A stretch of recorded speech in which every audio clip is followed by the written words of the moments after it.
Toby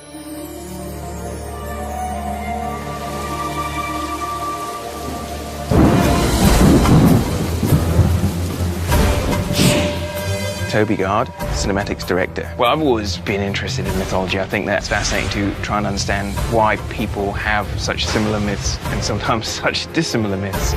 Eric Lindstrom, creative director.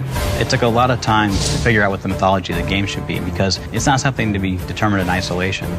In terms of coming up with all the different places she would go, there were visual things to be considered. That leads to the mythology you would find in those places.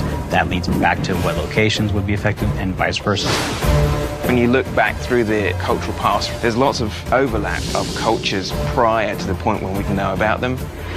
Got to dig into Hindu culture in Thailand, we got to get into the Maya in Mexico, and we have all these local cultures, but then a unifying thread that leads her to all these locations is a much earlier mythology that we are saying is the Norse thread, and that was the piece that brought it all together.